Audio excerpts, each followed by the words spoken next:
Hey, I'm here because this election is turning into a complete joke. It was bad last time, a year ago, when I got elected, and naive as I am, I thought, well, gee, we'd learn some lessons and things would be better this time. And in fact, it's much worse. It's incomprehensible to me that this network, which purports to have a democratic governance structure, can't even get candidates' statements who are running for important offices and governing the network, can't even post them on the web. This is 2007. This is no technological challenge here. It's clearly a political problem. The people in charge simply don't want the listeners to take the election seriously, to understand that there are real issues at stake. And they've kept information about it off the air. They're keeping it off the web. All we get is we've got the printed pamphlet, which gives a little bit of information, but it really doesn't. It is not I think time has proven it's not an effective way to communicate the real differences among the candidates. But they're not letting anything else happen. There's no other way for an ordinary KPFA listener, even a active, enthusiastic listener, to find out what the hell is going on. They can't even. There were the candidate forums where each candidate got a few minutes to lay out their positions.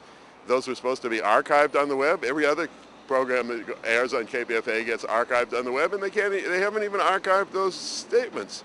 It's really just unfathomable to me. I mean, I used to, try to cut people a little slack and think, well, they're incompetent, or maybe they're just not really motivated, but they're not actually really seriously out to destroy this process. And at this point, how can you think that? It's just. The fact that they've kept all mention of the candidates off the air for weeks now, and that to me the most striking thing is that the candidate statements aren't posted. There's just no excuse for that. It's just completely clear that the people who are responsible for that are trying to discredit and destroy and undermine the democratic process, I guess, so they can get rid of the bylaws altogether and just have a station in which listeners have no input in management. It's unbelievable. What are the issues facing KPFA and Pacifica? Well, there's a whole variety. I mean, there's always an ongoing financial struggle to keep the network afloat. There's a very big challenge, in my opinion, that's sadly neglected by most of the people in charge, to transition to new technologies. I happen to believe that broadcast radio in its current form is, only has another decade or two of life in it, and then everything will be digital, based on, everybody will have a wireless contraption in their pocket, and they'll pick and choose their programming the way they do now with their music players.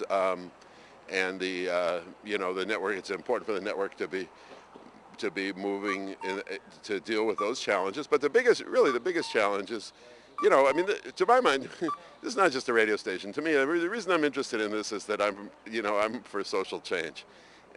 I'm not just for the mission in the abstract. I want peace and social justice in this country. And in order for Pacifica to has made many contributions over the decades to that, but in order to make a bigger and more effective contribution, we have to build a movement. Pacifica should be part of building a movement, and really now it isn't. It's not reaching out to the demographic groups, the young people, the people of color. We're settled into this situation, and I'm part of it. I'm white, middle-class, educated person from Berkeley. That's the network's prime constituency, but there's a complacency about that. We should be fighting to change that, and to reach out to working people and young people and people of color, and that's what's not happening.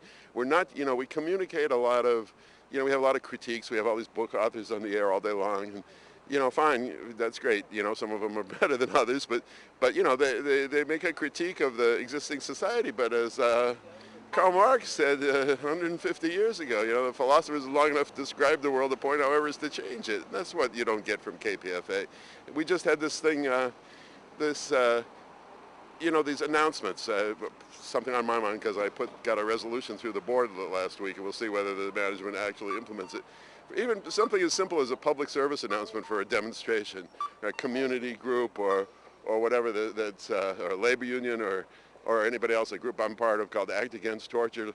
Last September, when the Congress was considering what's known as the Military Commissions Act of 2006, probably the most disastrous piece of legislation in American history that immunized torturers and stripped habeas corpus, gave the president or the secretary of the defense the right to declare anybody in the world, including American citizens, an enemy combatant and lock them up without any rights.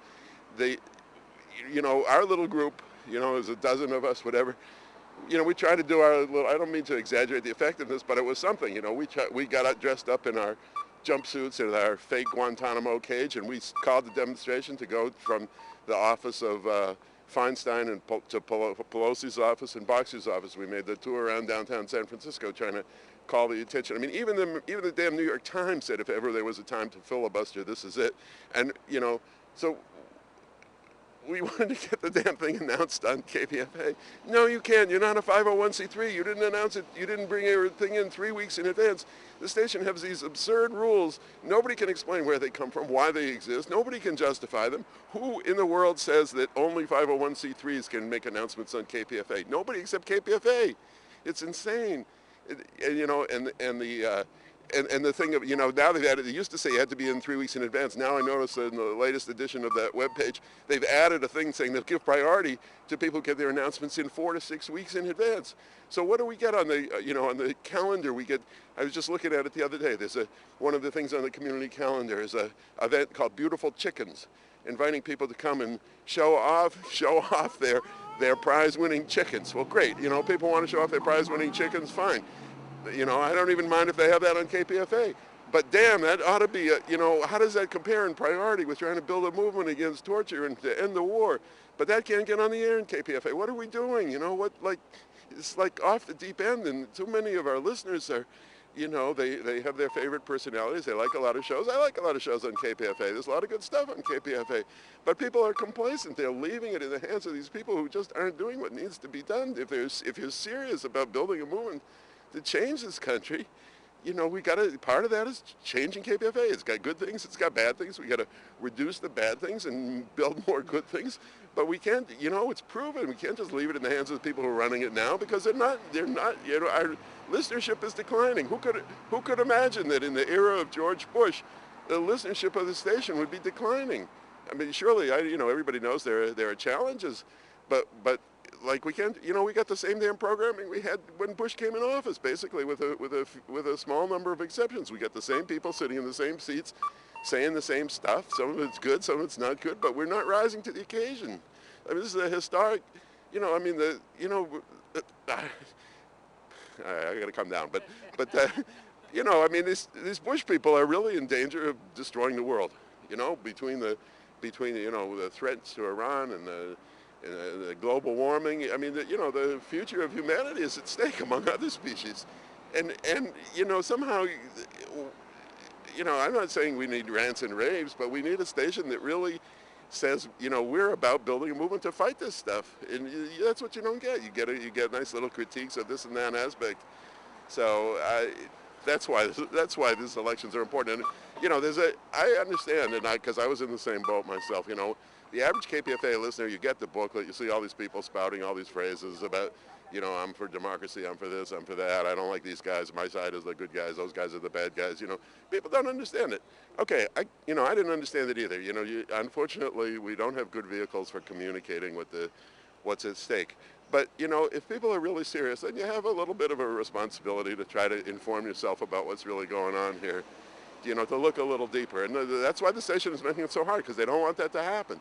But people really do need to try to find out what's going on because the stakes are really serious. If you're serious about peace and justice, then you need to be a little bit serious about KPFA. I don't say everybody has to be a KPFA activist. I sometimes regret that I've made that a good chunk of my life devoted to KPFA. Sometimes I think, well, it would be better off if I devoted it to the other activities that I'm involved in. But it really, if you're part of if you're serious about wanting any kind of social change in this country, the media is part of what shapes our culture, shapes the opinions, our own opinions, and our fellow citizens and non-citizens, and that's another thing. The immigrant movement. I mean, KPFA. What are we doing about Spanish language programming? We've got a few shows. No promotion of them, no systematic effort to reach out to the non-English speaking communities. There's just a million things that KPFA could be doing better. And if we had a management that was really, struggling on some fronts to make things better, and they haven't gotten to other things, sure, fine. I wouldn't give them a hard time about that. There's always priorities and difficult choices to make, but but uh, but we've got what we seem to have is just complacency. We've got and God, or worse. I mean, we went from Larry Bensky, who was problematic, but at least an intelligent, probing interviewer, and now, and he quit, and instead of having any kind of a process to replace him that provided input to listeners and other members of the community about what should replace him, instead of looking for new kinds of voices, we got Peter Laufer, who to me is just from a purely radio point of view, is a disaster. He's boring. He communicates this kind of I don't know, upper middle class complacency. Yeah, there's some problems, but we don't want to be too radical now, do we? And like that should have been, that Sunday morning slot is an important slot. That should have been a part of what the KPFA listener community, with input from the staff, and so we should be debating, like what kind of a person do we want for this? What direction do we want the program to go? And instead, what we have is we have this appointment made in complete secrecy of a candidate who doesn't, to my mind, doesn't fill the bill. There's also the question of the news, and I happen to think that the KPFA news department does some good things. I'm particularly involved in the struggle about Palestine, and I give them a certain amount of credit for having regular coverage of developments in Palestine. But they do it in a framework that I really don't think is appropriate. They mostly, I've been in the newsroom and watched them put the shows together. I volunteered to help out a few times. And most of they basically start with the wire copy. And, that was understandable 15 years ago, 20 years ago, because, for people stuck in a back room in Berkeley, you didn't have access to the whole world. Well, now we have access to all kinds of other sources, and there's no reason to be so dependent on, yeah, sure, okay, AP for for breaking news, there's an earthquake or something, but for major political news around the world, there are all kinds of other sources. FSRN is a step in the direction, and I give the news department credit for using FSRN when they do, but they really could be, there's a much wider range of sources that are readily accessible now, and they could be doing much more. Also, to me, there's a question of it goes back to what I was saying about building a movement. There's a tone and style in the way the news is delivered, like we're trying to imitate the networks with this pseudo-objectivity, instead of making the news part of this whole, making people feel that they're part of a movement that's fighting for change.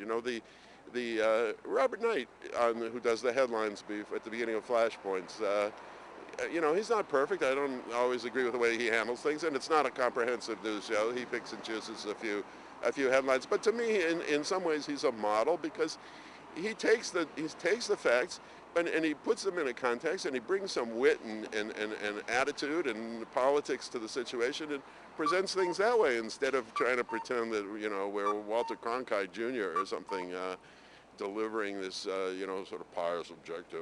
Here's the news of the day, blah blah blah. Let's we should be, we want to be part of I want to be part of a fighting movement, and I want KPFA to be the voice of that movement, and you sure don't get that feeling from the news department.